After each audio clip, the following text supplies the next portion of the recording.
हिंद। मैं संदीप सर आपके SP sir classes में हार्दिक स्वागत और वंदन करता हूँ। जी हाँ दोस्तों, आज हम हिस्ट्री 105 के 40 प्रश्नों को देखेंगे। 40 नहीं, कम से कम 45 प्रश्न हो जाएंगे, जो कि आपके कल के परीक्षा के लिए बहुत ही महत्वपूर्ण है। एक बार ज़रूर देखें। जिन लोगों ने अभी तक हमारे चैनल को नहीं सब्सक्राइब किया, सब्सक्राइब करें। अगर पहली बार देख रहे हैं, ज़्यादा से ज़्यादा शेयर करें ताकि अधिक से अधिक लोगों को लाभ मिल सके। यह हिस्ट्री का बहुत ही बेहतरीन क्वेश्चन है। आपने आज देखा होगा, जो मैंने हिस्ट्री के प्रश्न पढ़ाए थे उसमें से बहुत से प्रश्न आए थे और इसमें से भी प्रश्न आने की बहुत ही संभावना है। एक बार अवश्य देखें। 20 मिनट में 40 क्वेश्चन, बहुत ही कम समय में आपके लिए हम 40 प्रश्न लेकर आए हैं। ठीक है, ज़्यादा से ज़्यादा शेयर करें, सब्सक्राइब करें, लाइक करें, हमारा उत्साहवर्धन करें कि आपके लिए हम और भी आगे इस तरह के वीडियो बनाते रहें, ताकि आपकी कोई भी परीक्षा पढ़ाई में दिक्कत ना हो। ठीक है, आइए चलते हैं प्रश्न पे। 20 मिनट में 20 से 40 प्रश्न आपके सामने। ठीक है, आइए चलते हैं फर्स्ट प्रश्न पे। पहले प्रश्न पे आपके चलते हैं हम। निम्नलिखित में से कौन सुमेलित नहीं है? इसमें हम व्याख्या नहीं करेंगे, डायरेक्ट प्रश्न और आंसर बताना शुरू करेंगे। ठीक है, व्याख्या के लिए समय नहीं है। 20 मिनट ज़्यादा लंबा वीडियो हो जाएगा और आप ज़्यादा लंबा वीडियो देखना पसंद नहीं करते। आइए चलते हैं। पहला ऑप्शन है पानीपत का द्वितीय युद्ध। पानीपत का द्वितीय युद्ध, क्या यह सही है? यह हुआ था 1556 ईस्वी में। फतेहपुर सीकरी में विवाद खाना की स्थापना, क्या ये सही है? तीर्थयात्री कर बंद कर दिया जाना 1563, ये भी सही है। हल्दी घाटी का युद्ध 1576, ये भी सही है। ठीक है, हल्दी घाटी का युद्ध अकबर और महाराणा प्रताप के बीच हुआ था। ठीक है, हल्दी घाटी के मैदान पर। और पानीपत का द्वितीय युद्ध अकबर और हेमू के बीच हुआ था। किसके? हेमू के बीच हुआ था। ठीक है, तो इसका ऑप्शन आपका कौन सा सही हो जाएगा? इसका ऑप्शन आपका ये सही हो जाएगी, ये सुमेलित नहीं है। ठीक है, यह सुमेलित नहीं है। आइए चलते हैं नेक्स्ट प्रश्न पे। अगला प्रश्न आपके सामने। निम्नलिखित में से किस इतिहासकार ने अकबर को इस्लाम का शत्रु कहा था? किस इतिहासकार ने अकबर को इस्लाम का शत्रु कहा था? Abbas Khan Sherwani, option B Badayuni, option C Ahmad Ahmad Yadgar, option सी निजामुद्दीन अहमद। तो इसका ऑप्शन सही हो जाएगा बादयूनी। इस्लाम का शत्रु किसने कहा था? तो बादयूनी ने अकबर को कहा था। आइए नेक्स्ट प्रश्न पे चलते हैं। नेक्स्ट प्रश्न आपके सामने है। अकबर ने जजिया को या जजिया कर कब समाप्त किया था? अकबर ने जजिया कर कब समाप्त किया था? अकबर ने जजिया कर कब समाप्त किया था? ऑप्शन ए आपका 1562, option C 1563, option A 1564, option C 1565। तो इसका ऑप्शन से नंबर सही हो जाएगा सी 1564। कौन सा? 1564 जजिया कर समाप्त किया था। ठीक है, आइए चलते हैं नेक्स्ट प्रश्न पे। अगला प्रश्न अगला प्रश्न है आपके सामने कि अकबर और राणा प्रताप के बीच हल्दी घाटी का युद्ध किस वर्ष हुआ था? तो अभी आपको बताए हैं। Option A 1572, option B 1576, option B 1580, option D 1578। तो कौन सा इसमें सही हो जाएगा दोस्तों? जी हाँ साथियों, तो 1576 हल्दी घाटी का युद्ध महाराणा प्रताप और अकबर के बीच हुआ था, जिसमें अकबर की विजय हुई थी। ठीक है, आइए चलते हैं नेक्स्ट प्रश्न में। अगला प्रश्न आपके सामने। निम्नलिखित में से कौन अकबर की धार्मिक नीति से संबंधित नहीं है? धार्मिक नीति से संबंधित नहीं है। तो ऑप्शन ए तीर्थ यात्रा समाप्ति, इबादत खाना, दीन ए इलाही और हल्दी घाटी। हल्दी घाटी तो एक मैदान है जिसमें युद्ध हुआ था, लेकिन ये तीनों चीज़ किससे? धार्मिक नीति से संबंधित है। इबादत खाना इसमें नहीं पूछ रहा है। क्या पूछ रहा है? नहीं। तो आप दीन ए इलाही 1582 में अकबर ने शुरू किया था। दीन ए इलाही धर्म पूछता है कि दीन ए इलाही धर्म किसने शुरू किया था? तो अकबर ने इसको शुरू किया था। इसका आंसर हो जाएगा आपका डी। ठीक है, यह प्रश्न आपसे पूछ सकता है कि दीन ए इलाही धर्म की शुरुआत किसने की थी? तो अकबर ने शुरुआत की थी। ठीक है, आइए चलते हैं नेक्स्ट प्रश्न पे। नेक्स्ट प्रश्न आपके सामने है। 1575 में अकबर ने इबादत खाना कहाँ बनवाया था? 1575 में अकबर ने इबादत खाना कहाँ बनवाया था? आगरा के किला में, फतेहपुर सीकरी में, लाल किला में, इनमें से कोई नहीं। ऑप्शन नंबर आपका बी, फतेहपुर सीकरी में अकबर ने इबादत खाना बनवाया था। जी हाँ दोस्तों, अभी तक आपने हमारे चैनल को नहीं देखा है तो कम से कम देखें, सब्सक्राइब करें, ज़्यादा ज़्यादा शेयर करें, क्योंकि यह आपके भविष्य की बात है, आने वाली परीक्षाओं की बात है, सिर्फ बीए की बात नहीं है। जितने भी आप इतिहास से रिलेटेड प्रश्न आप परीक्षा देंगे उसमें आपके लिए प्रश्न बहुत ही अच्छा साबित होगा। इसलिए इस वीडियो को जरूर देखें और ज़्यादा से ज़्यादा शेयर करें। तो यह आपका 1575 में अकबर ने इबादत खाना कहाँ बनवाया था? तो फतेहपुर सीकरी में। ठीक है, आइए चलते हैं नेक्स्ट प्रश्न पे। नेक्स्ट प्रश्न पे हम आपके चलते हैं। यह प्रश्न नहीं है, यह देख लीजिए कि अकबर ने क्या क्या तीर्थ कर समाप्ति कब किया था। अकबर ने तीर्थ कर की समाप्ति, ये प्रश्न आपसे पूछा जाएगा, तीर्थ कर की समाप्ति अकबर ने 1563 में की थी। कब की थी? तो 1563 में तीर्थ कर की समाप्ति की थी। जो हिंदुओं पर तीर्थ कर टैक्स लिया जाता था उसको अकबर ने क्या कर दिया था? समाप्त कर दिया था। जजिया कर जो ब्राह्मणों पर लगाया गया था उसको भी अकबर ने क्या किया? समाप्त कर दिया। 1564 में इबादत खाना का निर्माण 1575 में कराया था और दीन इलाही धर्म की स्थापना 1582 ईस्वी में कराया था। यह चार प्रश्न है, आपसे पूछ सकता है तीर्थ कर कब समाप्ति की थी अकबर ने? तो 1563 में। जजिया कर कब समाप्त की थी? 1564 में। इबादत खाना का निर्माण कब किया था? तो 1575 में। और दीन इलाही धर्म की स्थापना कब की थी? तो 1582 ईस्वी में अकबर ने की थी। ठीक है, आइए चलते हैं अगले प्रश्न की ओर, जो आपके एग्जाम के लिए कील कील साबित होगा। ऑन द स्पॉट जो प्रश्न आपके सामने आएंगे, देखते हैं। अकबर ने राजपूतों को अपने पक्ष में करने के लिए कौन सी नीति अपनाई थी? कौन सी नीति अपनाई थी? तो इसका प्रश्न आपका सही हो जाएगा, क्या विवाह संबंध, धार्मिक सहिष्णुता, उच्च पद प्रदान करना, जीते हुए प्रदेश को वापस करना। डी, इसका ऑप्शन नंबर डी क्या हो जाएगा? सही हो जाएगा। जी हाँ दोस्तों, इसका ऑप्शन नंबर जीते हुए प्रदेश था, जिससे मान लीजिए जो राजपूत राजा नाराज थे उनको वापस करके उनसे मैत्री संबंध आप स्थापित किया। बहुत से राजाओं के यहाँ विवाह संबंध भी स्थापित किया। लेकिन यह एक प्रश्न बनता है कि अपने पक्ष में करने के लिए कौन सी नीति अपनाई थी? तो जीते हुए प्रदेश को वापस करने के लिए या राजपूतों को पक्ष में अपनी नीति यह अपनाई, सॉरी नहीं अपनाई थी, सॉरी यह गलत, थोड़ा सा मेरी मिस्टेक। जीते हुए प्रदेश वापस करना नहीं था इसका। वह धार्मिक सहिष्णुता अपनाया, विवाह संबंध अपनाया, उच्च पद प्राप्त करना था। नहीं जरूर देखिएगा, नहीं से प्रश्न आपका क्या हो जाएगा? गलत हो जाएगा। ठीक है, इसका ऑप्शन डी सही होगा। लेकिन इस नीति से वो सारे चीज़ों को किया था, राजपूतों को अपने पक्ष में किया था। विवाह संबंध स्थापित, उच्च पद राजपूतों को, जैसे मान सिंह को सेना नायक बना देना, धार्मिक सहिष्णुता, दीन इलाही धर्म एक अलग से धर्म की स्थापना कर देना, और से बच्चों विवाह संबंध स्थापित करना, जोधा अकबर जैसे लोगों के साथ विवाह संबंध स्थापित किया, जिससे राजा क्या हुए? उनके साथ आना शुरू हुए। ठीक है, आइए चलते हैं नेक्स्ट प्रश्न पे। नेक्स्ट प्रश्न आपके सामने, अकबर के साथ वैवाहिक गठबंधन बनाना पहला कबीला कौन था? पहला कबीला कौन था? तो इसका हो जाएगा कछवाहा। ऑप्शन नंबर सी इसका सही हो जाएगा, कछवाहा।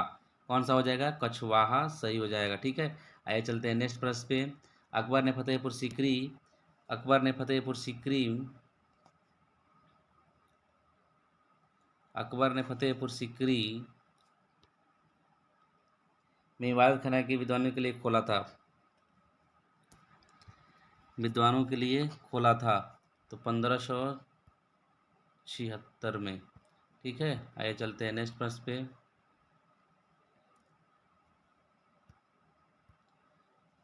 निम्नलिखित मुगलों शासकों में से किसने उलमा के सभी पदों में लगाने के मजरनामा जारी किया था?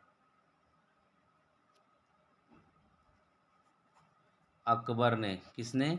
अकबर ने। आइए नेक्स्ट प्रश्न पे चलते हैं हम। अगला प्रश्न, अकबर ने सर्वप्रथम दक्षिण भारत विजय किसे आक्रमण किया था? तो हम सिर्फ ऑप्शन पर जा रहे हैं, ऑप्शन आप देख रहे हैं, आंसर बता दे रहे हैं। ऑप्शन आप देखते रहिएगा, क्योंकि बड़ा वीडियो हो जाएगा और आप बड़ा वीडियो को पसंद नहीं करते। इसका ऑप्शन हो जाएगा अहमदनगर। कौन सा हो जाएगा? अहमदनगर। ठीक है, आइए चलते हैं नेक्स्ट प्रश्न पे। नेक्स्ट प्रश्न आपके सामने है, अकबर ने मनसब प्रणाली की स्थापना की थी। तो अकबर ने मनसब प्रणाली की स्थापना ऑप्शन नंबर सी 1575 में की थी। ठीक है, 1575 में की थी।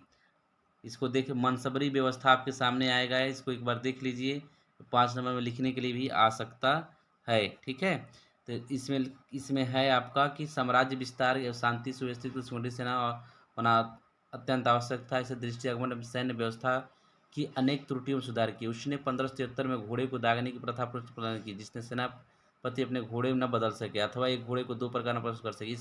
इसके 2 वर्ष पश्चात अकबर ने मनसबदारी व्यवस्था के आधार पर सैनिक संगठित किया। मनसब अर्थ का होता है, शब्द का अर्थ श्रेणी पद या मनसबदार का अर्थ होता है उच्च अधिकारी से था, जिसे शाही सेना के एक पद श्रेणी प्राप्त था। अकबर ने मनसबदारी व्यवस्था दशमलव प्रणाली पर आधारित थी। मुगल मनसबदारी प्रणाली में मध्य एशिया से ली गई थी। इस प्रकार सैन्य विभाजन चंगे खाई के नेतृत्व में मंगोल सेना में किया था। ठीक है, इसको स्क्रीनशॉट ले लीजिए, आपसे पूछेगा तो इसको आप लिख सकते हैं। आइए नेक्स्ट प्रश्न पर चलते हैं हम। नेक्स्ट प्रश्न, महान मुगल सम्राट अकबर के जीवन की अंतिम विजय क्या थी, कौन थी? तो अंतिम विजय असीरगढ़ थी। अंतिम विजय असीरगढ़ थी। ठीक है, अंतिम विजय असीरगढ़। नेक्स्ट,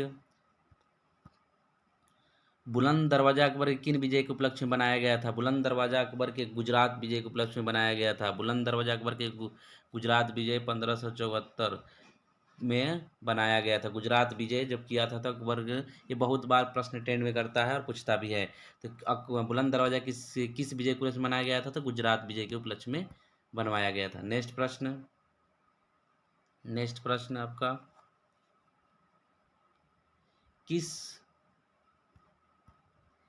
किस मुगल बादशाह के विरुद्ध जौनपुर में फतवा जारी हुआ था? हुमायूं, अकबर, शाहजहां, औरंगजेब। तो फतवा जारी किसके खिलाफ हुआ था? तो औरंगजेब के, अकबर के खिलाफ हुआ था। नेक्स्ट, शेख सलीम चिश्ती का दरगाह स्थित है। शेख सलीम चिश्ती का दरगाह स्थित है।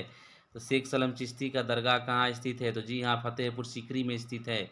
फतेहपुर सीकरी में स्थित है। ठीक है, फतेहपुर सीकरी में स्थित है। ना लाहौर, ना अजमेर, ना आगरा, यहाँ है? तो फतेहपुर सीकरी में है। ठीक है, आइए चलते हैं नेक्स्ट प्रश्न पे। मुस्लिम काल में दिल्ली के तख्त पर बैठने वाला एवं विक्रमादित्य की वह धनकर एकमात्र हिंदू राजा कौन था? संग्राम सिंह, हेमू, पेशवा बाजीराव, छत्रसाल। तो इसका ऑप्शन आपका हो जाएगा हेमू, जिससे लड़ाई हुई थी। किसकी? पानीपत की द्वितीय लड़ाई अकबर और हेमू के बीच में। ठीक है, आइए नेक्स्ट प्रश्न पे चलते हैं हम। नेक्स्ट प्रश्न आपके सामने है, निम्न में से कौन अकबर के 9 रत्नों में शामिल नहीं था? निम्न में से कौन अकबर के 9 रत्नों में शामिल नहीं था? बीरबल शामिल था, रहीम शामिल था, अब्दुल रहीम खान जिसको बोला जाता है, बैजू बावरा, टोडरमल भी शामिल था। इसमें बैजू बावरा शामिल नहीं था। ठीक है, इसमें बैजू बावरा शामिल नहीं था। आइए इनके 9 रत्नों को देख लीजिए, एक बार याद भी कर लीजिए आप कि इनमें 9 रत्न कौन थे अकबर के। तो बैजू बाबर अकबर का एक संगीतज्ञ था, किंतु वह दरबार से संबंधित नहीं था। तानसेन अकबर के समय सर्वश्रेष्ठ संगीतज्ञ था। अबुल फजल के अनुसार पिछले हजारों वर्ष में भारत में तानसेन जैसा संगीतज्ञ पैदा न हुआ। अकबर के नौरत में अबुल फजल, फैजी, तानसेन, राजा बीरबल, राजा टोडरमल, राजा मान सिंह, अब्दुल रहीम खान के खाना, फकीरे अजीनुद्दीन और मुल्ला दो प्याजा, यह लोग क्या थे? शामिल थे 9 रत्नों में अकबर के। ठीक है, आइए चलते हैं नेक्स्ट प्रश्न पे। मनसबदार प्रणाली किसने आरंभ की थी? मनसबदार प्रणाली किसने आरंभ की थी? तो आपका अकबर ने मनसबदार प्रणाली आरंभ किया था। ठीक है, आइए चलते हैं नेक्स्ट प्रश्न पे। राजा टोडरमल द्वारा किस भूराजस्व व्यवस्था को विकसित किया गया था? राजा टोडरमल द्वारा किस भूराजस्व व्यवस्था को विकसित किया गया था? वटाई, जरीब, कानूकूत या जप्ती? तो ऑप्शन नंबर डी, जप्ती को विकसित किया गया था राजा टोडरमल द्वारा। जप्ती को विकसित किया गया था। ठीक है, आइए चलते हैं नेक्स्ट पे चलते हैं। वहदत उल वजूद की अवधारणा जिसे अकबर का समर्थन प्राप्त था, क्या अभिप्राय है? ऑप्शन नंबर ए सही होगा, ईश्वर की एकता के अभिप्राय है। नेक्स्ट प्रश्न है आपका, शाहजहां ने किस संगीतज्ञ को गुण समुद्र की पदवी प्रदान की थी? तो ऑप्शन नंबर डी, लाला खां को उसने गुण समुद्र की पदवी प्रदान की थी। ठीक है, आइए नेक्स्ट प्रश्न पे चलते हैं।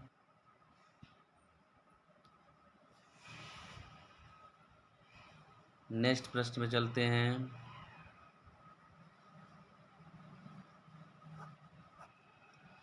किसके शासन काल को स्थाप्य का स्वर्ण काल कहा जाता है? अकबर, जहांगीर, शाहजहां, औरंगजेब। शाहजहां को स्थाप्य का स्वर्ण काल कहा जाता है। स्थाप्य का स्वर्ण काल कहा जाता है। ठीक है, आइए नेक्स्ट प्रश्न में चलते हैं। जी हाँ, अभी तक आपने हमारे पहली बार देख रहे हैं तो ज़्यादा सब्सक्राइब कर लें, अच्छा लग रहा है तो लाइक करें, कमेंट करें, जो प्रश्न न समझ उसको पूछ सकते हैं कमेंट के माध्यम से। उसके बाद से आप शेयर करें ताकि ज़्यादा से ज़्यादा लोगों को इससे फ़ायदा हो सके। ठीक है, आइए चलते हैं नेक्स्ट पे। निम्न किस मुगल बादशाह ने सिजदा रिवाज को समाप्त कर दिया था? सिजदा रिवाज को समाप्त कर दिया, क्या अकबर, औरंगजेब, शाहजहां, जहांगीर? तो इसको इसको शाहजहां ने, किसने? तो शाहजहां ने समाप्त कर दिया था। किसने समाप्त किया था? तो शाहजहां ने समाप्त कर दिया था। आइए चलते हैं नेक्स्ट प्रश्न पे। नेक्स्ट प्रश्न आपके सामने है। दिल्ली का लाल किला का निर्माण किसने कराया था? दिल्ली के लाल किला का निर्माण किसने कराया था? तो लगभग अधिकतर लोगों को पता होगा कि दिल्ली के लाल किला का निर्माण शाहजहां ने कराया था। आइए नेक्स्ट प्रश्न पे चलते हैं। निम्नलिखित मुगलों शासकों में से कौन बीड़ा बजाने का शौकीन था? कौन बीड़ा बजाने का शौकीन था? तो इसका ऑप्शन हो जाएगा औरंगजेब। बीड़ा बजाने का शौकीन कौन था? तो औरंगजेब था। ठीक है, आइए चलते हैं नेक्स्ट प्रश्न पे। छत्रसाल का विद्रोह किसके शासनकाल से संबंधित है? छत्रसाल का विद्रोह किसके शासनकाल से संबंधित है? Option A Jahangir, Shahjahan, Khusro, Aurangzeb. तो ऑप्शन नंबर डी औरंगजेब इसका सही आंसर हो जाएगा। जी हाँ, औरंगजेब के समय से छत्रसाल का विद्रोह संबंधित है। आइए नेक्स्ट प्रश्न पे चलते हैं। औरंगजेब ने जजिया कर पुनः कब लगाया? औरंगजेब ने जजिया कर पुनः कब लगाया? तो औरंगजेब ने जजिया कर पुनः आपका 1679 में लगाया था। जजिया कर यानी ब्राह्मणों पर दोबारा कर लगाने का कार्य किसने किया था? तो औरंगजेब ने किया था। सर्वप्रथम कहा जाता है कि फिरोज शाह तुगलक ने जजिया की शुरुआत की थी, ख़त्म औरंगजेब ने किया था। फिर दोबारा इसको किसने शुरू किया? ख़त्म अकबर ने किया था, और शुरुआत फिर से इसकी औरंगजेब ने कर दिया। ठीक है, आइए चलते हैं नेक्स्ट प्रश्न पे। नेक्स्ट प्रश्न आपका, नेक्स्ट प्रश्न, दक्षिण के नासूर ने किसको बर्बाद कर दिया? Akbar, option B Alauddin Khilji, option C Shahjahan, Aurangzeb. तो दक्षिण के नासूर औरंगजेब को बर्बाद कर दिया। औरंगजेब भी पूरे भारत को जीतना चाहता था और बार बार दक्षिण पे आक्रमण करना चाहता, लेकिन वहाँ के राजा एकजुटता दिखाकर इसको बार बार पराजित करते थे, इसलिए इसको लगता था कि वो नासूर बन गया था, इसको जीत नहीं पाता था। ठीक है, इसे नासूर कहा गया था। आइए देखते हैं नेक्स्ट प्रश्न। नेक्स्ट प्रश्न आपका, किस स्मारक को दक्कन का ताजमहल कहा जाता है? ऑप्शन ए बीबी का मकबरा, मोती मस्जिद, जमा मस्जिद, फिर से कोई नहीं। Option number A, option number A सही हो जाएगा। बीबी का मकबरा को दक्कन का, दक्कन मतलब दक्षिण का ताजमहल, बीबी के मकबरा को कहा जाता है।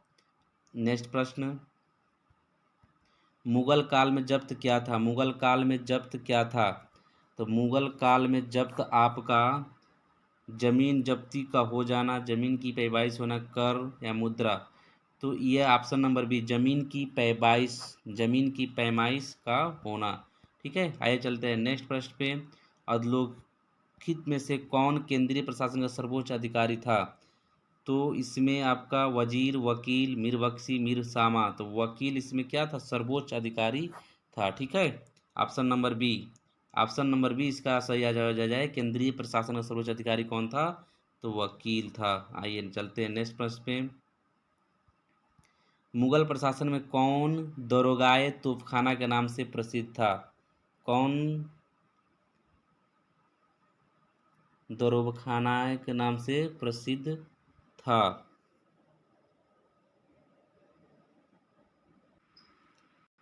हाँ, तो मुगल काल में कौन दुर्गाए खान के नाम से प्रसिद्ध था? तो ऑप्शन नंबर मीर ए आतिश। कौन होगा? तो मीर ए आतिश। ठीक है, आइए चलते हैं नेक्स्ट प्रश्न पे। नेक्स्ट प्रश्न आपके सामने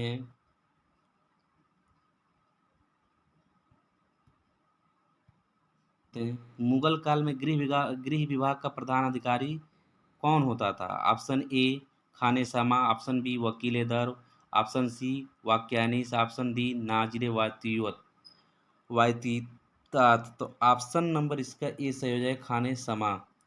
ठीक है, आइए चलते हैं नेक्स्ट पे। मुगल मुगलों के काल में परगना के प्रशासन का मुखिया कौन होता था?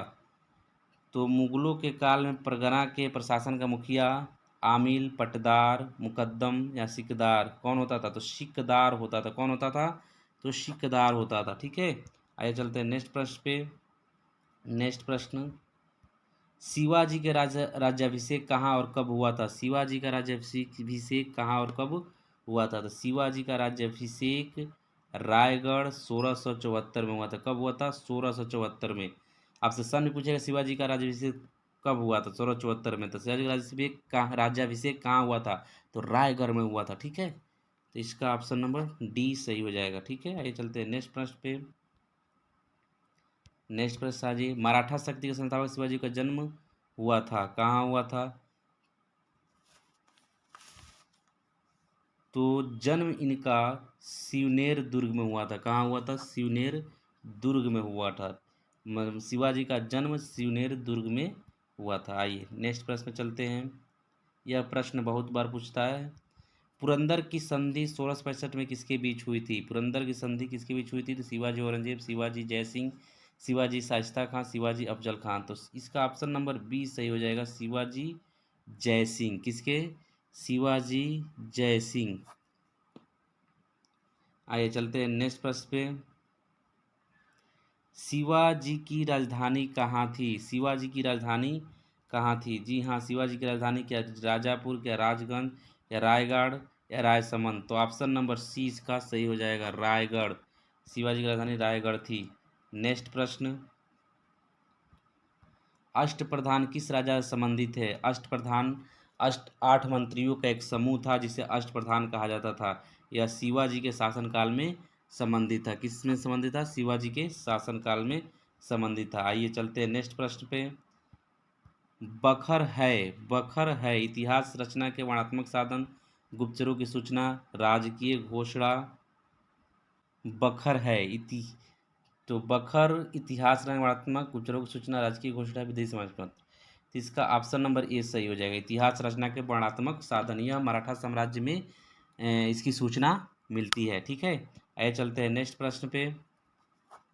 नेक्स्ट प्रश्न आपके सामने,